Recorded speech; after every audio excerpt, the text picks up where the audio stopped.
Hello friends, welcome to our YouTube channel online judiciary. Online judiciary में आप सभी का स्वागत है। मेरा नाम है मोहित चौहान और आज हम अपनी कॉन्ट्रैक्ट एक्ट की सीरीज़ की क्लास 5 पर हैं, जिसमें आज हम एग्रीमेंट के बारे में चर्चा करेंगे कि एग्रीमेंट क्या होता है। ठीक है, तो अगर आप चैनल पर नए हैं तो चैनल को सब्सक्राइब कर सकते हैं और वीडियो को लाइक कर सकते हैं। और अगर आप इस सेशन की पीडीएफ चाहते हैं तो हमारे इस टेलीग्राम चैनल पर जा कर के उस पीडीएफ को ले सकते हैं। तो चलिए आज हम अपनी इस वीडियो में जो एग्रीमेंट है वो क्या होता है उसके बारे में बात करेंगे। तो चलिए शुरू करते हैं। आज हम जो टॉपिक करने वाले हैं सिर्फ 2 टॉपिक हैं एग्रीमेंट में। व्हाट इज एग्रीमेंट, एग्रीमेंट क्या होता है, और व्हाट एग्रीमेंट्स आर कॉन्ट्रैक्ट, कौन से मतलब जो एग्रीमेंट है वो कॉन्ट्रैक्ट की श्रेणी में आते हैं। तो उनके 2 टॉपिक के बारे में आज हम चर्चा करेंगे कि एग्रीमेंट क्या होता है। तो हम अपना पहला टॉपिक स्टार्ट करते हैं, व्हाट इज एग्रीमेंट, एग्रीमेंट क्या होता है। देखिए, मैंने आपको सबसे फर्स्ट क्लास में ही ये फॉर्मूला आपको लिखवाया था, जो कि है ये हमारा बेसिक और कोर कंसेप्ट का एक फॉर्मूला है कि कोर कॉन्ट्रैक्ट का एक फॉर्मूला है कि कॉन्ट्रैक्ट किस स्टेप से होकर के गुजरता है और किस किस स्टेप के बाद जो है हमारा ये कॉन्ट्रैक्ट फॉर्म होता है। तो ये जो फॉर्मूला है हमारा, जिसके अंदर है हमारा पहला स्टेप था हमारा प्रपोजल का। प्रपोजल क्या होता है, जिसको हमने लास्ट वीडियो में पढ़ा था कि प्रपोजल क्या होता है, कैसे प्रपोजल किया जाता है, कैसे उसकी कम्युनिकेशन होती है, हमने उसके बारे में चर्चा की थी। फिर उससे अगली वीडियो में हमने एक्सेप्टेंस के बारे में पढ़ा था कि एक्सेप्टेंस क्या होता है, एक्सेप्टेंस कौन प्रपोजल की एक्सेप्टेंस होती है, किस प्रकार से एक्सेप्टेंस की जाती है, उसके टाइप्स देखे थे, मोड्स देखे थे एक्सेप्टेंस के। फिर हमने बताया था कि जब प्रपोजल और एक्सेप्टेंस मिलते हैं तो ये एक प्रॉमिस बनते हैं, और प्रॉमिस में जब कंसिडरेशन बनता है, जो कि हमने लास्ट क्लास में किया था कि कंसिडरेशन क्या होता है, तो जब प्रॉमिस और कंसिडरेशन बनता है तो हमारा एक एग्रीमेंट का फॉर्मेशन होता है कि एग्रीमेंट बनता है। एग्रीमेंट और सेक्शन 10 की जो कंडीशन होती हैं उनको जब हम अप्लाई करते हैं तब हमारा एक कॉन्ट्रैक्ट फॉर्म होता है। तो कॉन्ट्रैक्ट बनने से पहले जो हमारी एक स्टेप ऊपर है वो हमारा एक ये एग्रीमेंट और सेक्शन 10 की कंडीशन है, जो कि हमारी जिससे कि हमारा कॉन्ट्रैक्ट बनता है। आज हम जो इस क्लास में बात करेंगे वो है हमारा एग्रीमेंट, कि एग्रीमेंट क्या होता है। तो देखिए, जो एग्रीमेंट है उसकी जो डेफिनेशन है वो हमारे सेक्शन 2 क्लोज ई में दी गई है। हमारे जो बेयर एक्ट है इंडियन कॉन्ट्रैक्ट एक्ट का, उसके सेक्शन 2 क्लोज ई में हमारे एग्रीमेंट की जो है वो डेफिनेशन दी गई है। तो हम अपने बेयर एक्ट निकाल लेते हैं और उसमें जो है एग्रीमेंट की डेफिनेशन को रीड करते हैं एक बार। ये हमारा इंडियन कॉन्ट्रैक्ट एक्ट का बेयर एक्ट है।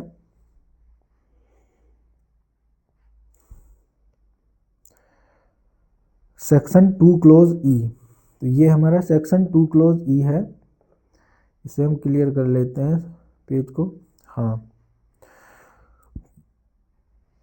तो ये हमारा सेक्शन 2 क्लोज ई है बेयर एक्ट का, ये जो कि हमारा एग्रीमेंट की बात करता है कि एग्रीमेंट क्या होता है। इसको हम रीड करते हैं। Every promise and every set of promises forming the consideration for each other is an agreement.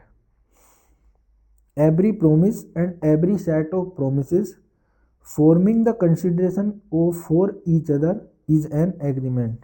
अब हम इसको अलग अलग जो है इसके पार्ट्स करके देखते हैं। डेफिनेशन की जो इसके एसेंशियल एलिमेंट्स हैं उसमें हम देखते हैं एग्रीमेंट हमारा क्या था, जो कि हमारी डेफिनेशन में बताया गया कि एवरी प्रोमिस मतलब प्रत्येक promise, every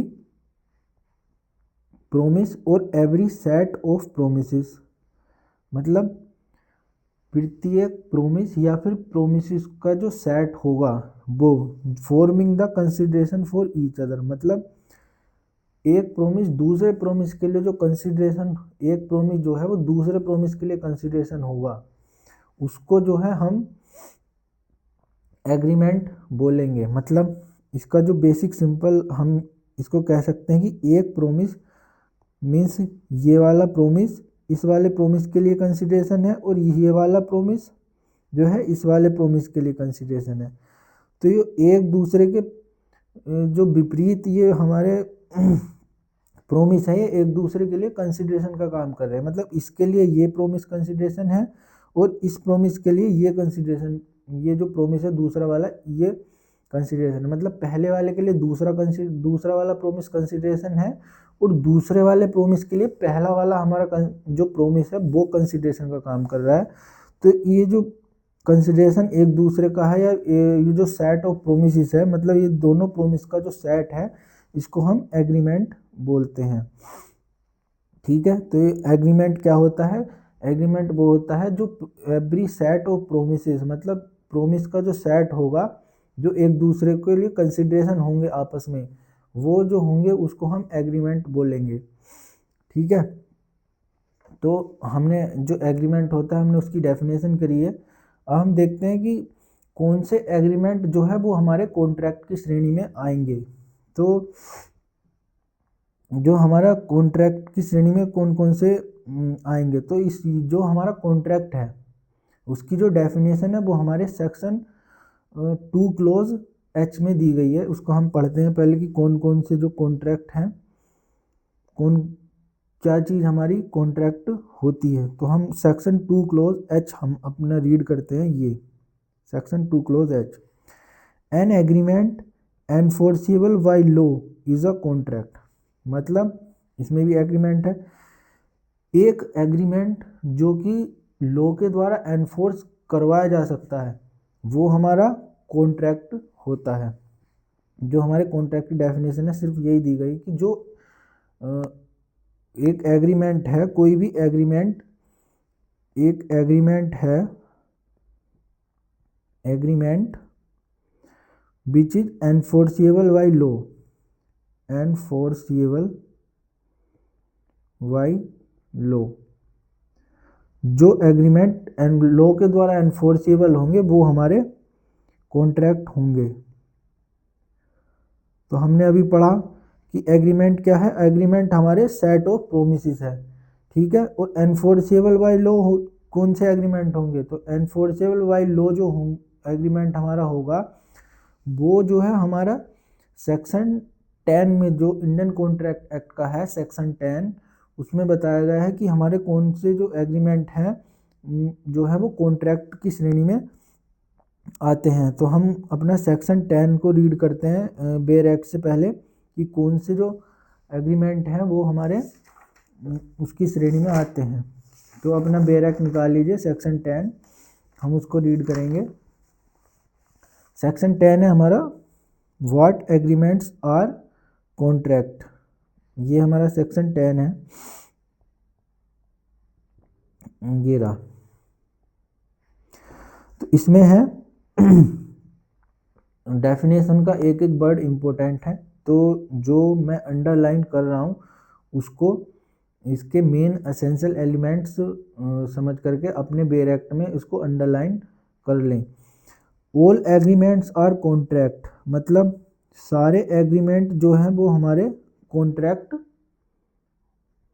all agreements are contract, हमारे सारे एग्रीमेंट कॉन्ट्रैक्ट होंगे इफ़, यदि दे आर मेड बाई, जो कि बने हुए हों by the free consent of the parties, parties की फ्री कंसेंट के द्वारा, कॉम्पिटेंट टू कॉन्ट्रैक्ट, कॉन्ट्रैक्ट करने के लिए जो कॉम्पिटेंट है वो पार्टी कॉम्पिटेंट होनी चाहिए, मतलब कॉन्ट्रैक्ट के लिए करने के लिए जो पार्टीज हैं वो हमारी कॉम्पिटेंट होनी चाहिए, और for a lawful consideration and with a lawful object, lawful consideration भी होना चाहिए और उसके साथ साथ जो ऑब्जेक्ट है हमारा कॉन्ट्रैक्ट का वो भी हमारा लॉफुल ही होना चाहिए, and are not hereby expressly declared to be void, और कहीं भी लॉ के अंदर जो है वो कॉन्ट्रैक्ट या वो एग्रीमेंट जो है वो हमारा वॉइड डिक्लेयर ना किया गया हो, वो जो एग्रीमेंट होंगे वो हमारे कॉन्ट्रैक्ट की श्रेणी में आते हैं।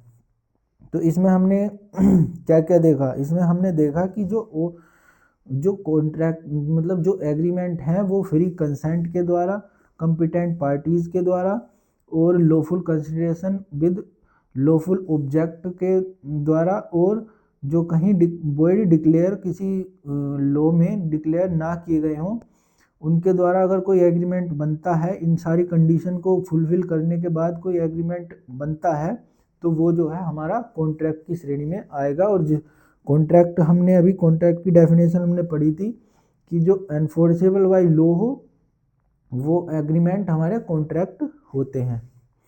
तो ये हमारे सेक्शन 10 है, इसके जो एसेंशियल एलिमेंट थे वो इसको एक बार देख लीजिए।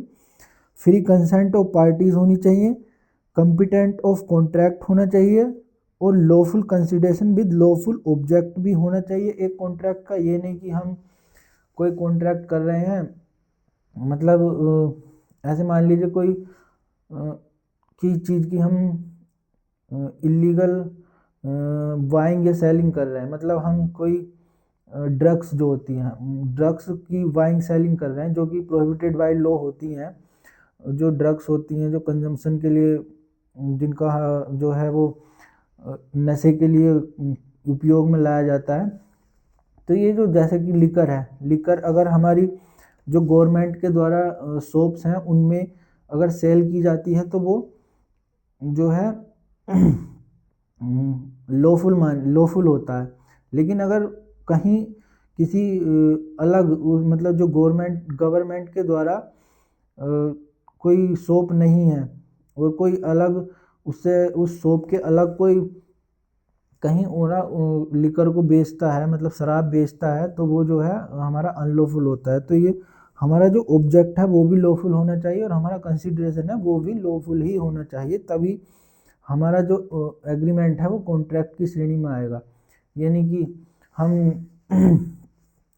1 लाख की कोई हम अनलॉफुल तरीके से कोई क्या बोलते हैं ये खरीद रहे हैं, हम लिकर ही खरीद रहे हैं अनलॉफुल तरीके से या फिर कोई ड्रग्स खरीद रहे हैं, तो हम उसको कोर्ट में जा कर के अगर सामने वाला मना कर दे मतलब पेमेंट करने के लिए मना कर दे कि मैं आपको पैसे नहीं दे रहा और उससे ड्रग्स ले लेता है, तो हम ड्रग्स वाला ये जा कर के नहीं कह सकता कोर्ट में कि सर मेरा पेमेंट दिलवाइए, मैंने इसको ड्रग्स दिए थे, हमारा जो कॉन्ट्रैक्ट था वो हुआ था 1 लाख रुपए का, ये अब मुझे पैसे नहीं दे रहा। तो ये नहीं, ये जो एग्रीमेंट है वो हमारे लॉफुल नहीं है, इसमें कंसिडरेशन हमारा लॉफुल नहीं था। मतलब जो सेट ऑफ प्रोमिस है, मतलब जो प्राइस था वो तो हमारा लॉफुल था, लेकिन जो दूसरा प्रोमिस उसमें किया गया था जो एक क्या बोलते हैं ड्रग्स का था वो हमारा अनलॉफुल था। तो वो जो दूसरा प्रोमिस था वो हमारा अनलॉफुल था, तो इसलिए जो एग्रीमेंट तो बना लेकिन वो एनफोर्सेबल बाय लॉ नहीं बना।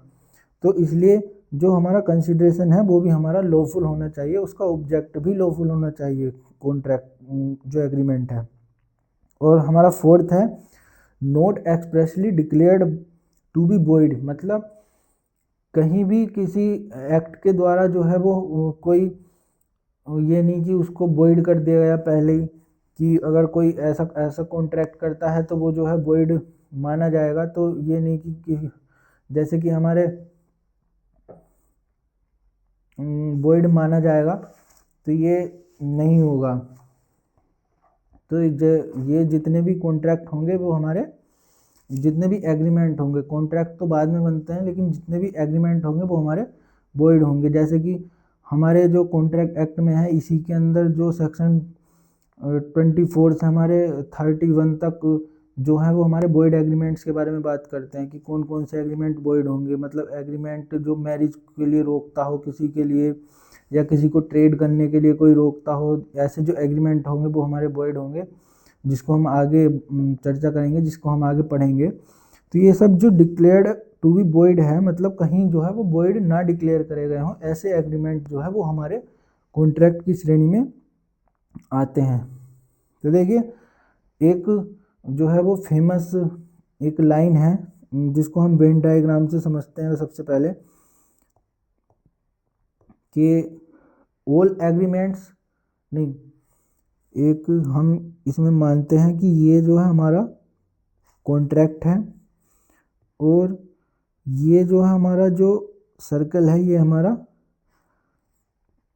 ये हमारे कॉन्ट्रैक्ट का सर्कल है और बाहर वाला हमारा एग्रीमेंट का सर्कल है। मतलब ये सारे जो हैं ये एग्रीमेंट हैं, एग्रीमेंट है और ये वाले ये जो सर्कल है ये हमारा कॉन्ट्रैक्ट का सर्कल है। अब इसका क्या मतलब है, ये हमारा वेन डायग्राम है। मतलब इसके लिए हम एक जो है वो लिखते हैं लाइन, जो एक all agreements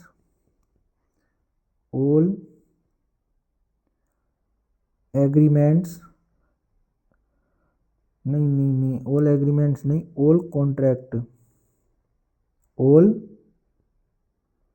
contract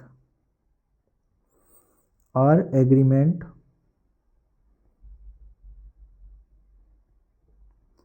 but all contract are agreement but all agreement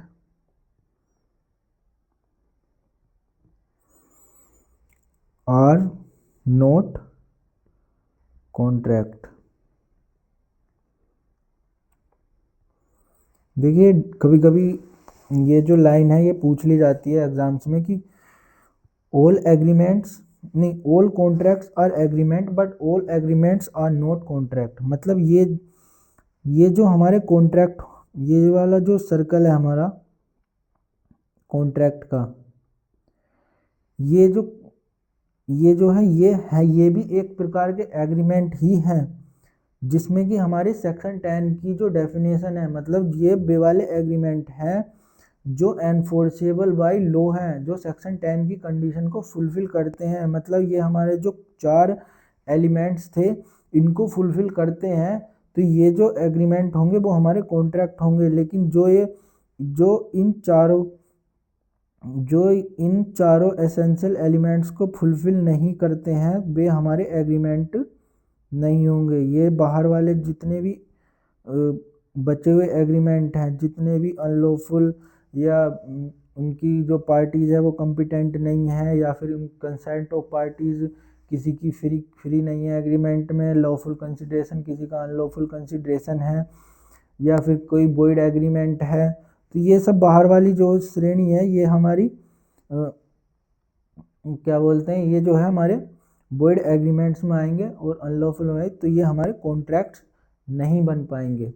आज हम इस टॉपिक को यहीं पर करते हैं। तो आज हमने एग्रीमेंट्स के बारे में जो है बात की कि कौन कौन से एग्रीमेंट जो है वो कॉन्ट्रैक्ट होंगे, एग्रीमेंट क्या होता है, कैसे बनता है और कॉन्ट्रैक्ट किस प्रकार से बनता है। तो हम अगली वीडियो में जो है इसमें कॉम्पिटेंट टू कॉन्ट्रैक्ट के बारे में बात करेंगे कि कौन सी जो पार्टीज़ हैं वो कॉन्ट्रैक्ट करने के लिए कॉम्पिटेंट है, उस पर चर्चा करेंगे। तो आज के लिए हम यहीं पर छोड़ते हैं और आज के लिए बस इतना ही। Thank you.